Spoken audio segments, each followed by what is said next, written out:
Di suatu kuil Shaolin, terlihat seorang pendekar yang sedang giat berlatih kungfu. Pria itu bernama Liang Kung. Karena Liang Kun sangat hebat dalam jurus lengan besi, sehingga salah seorang temannya di situ menguji dengan memukulnya dengan besi, dan teman-temannya di situ menahannya.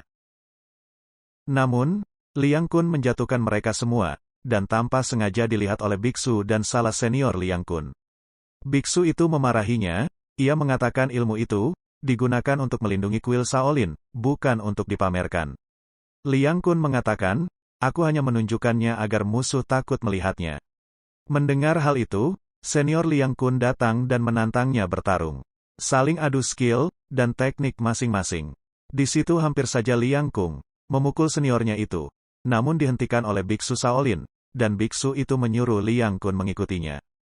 Di dalam kuil Shaolin, biksu Shaolin mengatakan kepada Liang Kun, bahwa besok pagi kamu harus turun gunung, karena ini sudah waktunya. Liang Kun pun pergi meninggalkan kuil Shaolin itu. Di dalam perjalanan, Liang Kun bertemu dengan dua orang pendekar yang dikeroyok oleh para penjahat. Di situ dia menolong mereka dengan menghajar para penjahat-penjahat itu. Dua pendekar itu bernama Yan Feng dan Xiao Jing. Mereka ingin mengajak Liang Kun, namun, dia menolaknya, karena dia ingin pergi ke kota bertemu keluarganya. Di kota, terlihat seorang gadis cantik yang sedang berjalan ingin membeli sebuah tusuk rambut. Wanita itu bernama Bai Xiao. Di situ si gadis cantik Bai Xiao diganggu oleh seorang pria yang bernama Hu Dahai. Karena merasa terganggu oleh Hu Dahai dengan anak buahnya, Bai Xiao pergi dari situ. Tetapi dia dikejar oleh anak buah Hu Dahai, mereka menangkapnya dan ingin membawanya. Namun, Liang Kun datang dan menghajar anak buah Hu Dahai hingga mereka kapok. Karena gadis cantik Bai Xiao adalah adik angkatnya Liang Kun. Bai Xiao membawa Liang Kun pulang dan bertemu dengan kakaknya yang bernama Pei. Pei melihat Liang Kun dan dia memeluknya. Pada malam hari, Hu Dahai menyuruh anak buahnya membakar rumah Liang Kun. Di situ mereka menyiram minyak dan membakarnya. Untung saja Liang Kun, Bai Xiao dan kakaknya Pei berhasil keluar dari rumahnya itu. Melihat hal itu, Liang Kun mengejar anak buahnya Hu Dahai sampai di tengah hutan, dan menghajar beberapa orang. Namun, ia dicegat oleh seorang pria tua yang bernama Tetua Su. Yan Feng dan Xiao Jing tiba-tiba muncul di situ. Liang Kun menjelaskan semuanya, bahwa para pria yang tadi dihajar olehnya itu, karena mereka telah membakar rumahnya.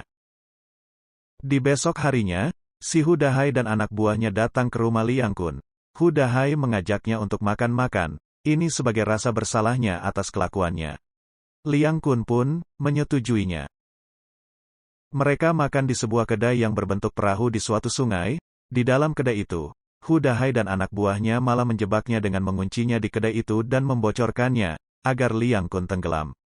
Namun, Liang Kun berhasil keluar dari situ dan menghajar mereka hingga jatuh ke air. Liang Kun akhirnya naik ke atas. Si Hu Dahai mencoba menipunya dengan meminta maaf atas kelakuannya, dan ia melempar sebuah pisau beracun ke arah Liang Kun. Liang Kun menendang balik pisau itu dan menikam tangan Hu Dahai hingga berdarah. Di situ ayahnya Hu Dahai yang bernama Tuan Hu. Ia datang memohon agar Liang Kun memaafkan anaknya itu dan memotong tangan anaknya si Hu Dahai hingga putus. Di kediamannya, Tuan Hu marah karena melihat anaknya dihajar Liang Kun. Ia mengutus dua orang pembunuh bayaran untuk membunuh Liang Kun. Salah seorang pembunuh itu menyamar menjadi Tetua Su, dan mengajak Liang Kun ke hutan. Dalam hutan itu, Liang Kun bertarung dengan pembunuh bayaran wanita. Di situ, Liang Kun bertarung dan menghajarnya sampai ia kewalahan. Dan salah seorang pembunuh lagi, datang membantu temannya itu. Liang Kun bertarung lagi dengan pria pembunuh bayaran itu, dan ia mengalahkannya.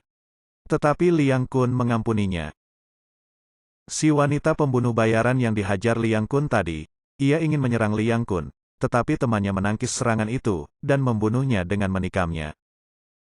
Karena melihat rumah Liang Kun kosong, si Hu Dahai dan anak buahnya mendatangi rumah Liang Kun. Di situ mereka membunuh Pei kakaknya Liang Kun, dan memperkosa adik angkatnya Bai Xiao. Setelah Liang Kun pulang dari pertarungan melawan dua orang pembunuh itu, dia mendapati dua mayat saudaranya yang tewas di rumahnya. Ia memakamkan dua orang saudaranya itu, dan pergi mencari pembunuhnya. Singkat cerita, karena Liang Kun ingin membalas dendam kakak dan adiknya, dia pergi menuju kediaman Tuan Hu. Karena Tuan Hu dan anaknya Hu Dahai yang menjadi pokok dari semua permasalahan yang terjadi. Ketika sampai di markas Tuan Hu, Liang Kun mulai bertarung melawan anak buah Tuan Hu. Tuan Hu mencoba meniup seruling agar Liang Kun terkena matranya. Namun, usahanya itu sia-sia saja. Liang Kun menghajar satu persatu anak buah Tuan Hu, hingga tak ada satu orang pun yang tersisa. Liang Kun menuju Tuan Hu dan mulai bertarung. Pertarungan sengit antara Liang Kun dan Tuan Hu pun mulai. Tuan Hu mengeluarkan semua jurusnya, tetapi Liang Kun dapat mematahkannya, dan Tuan Hu dipukul oleh Liang Kun dengan jurus lengan besinya hingga ia terlempar dan tewas di atas kursi rajanya. Disinilah akhir dari film ini. Terima kasih telah menonton.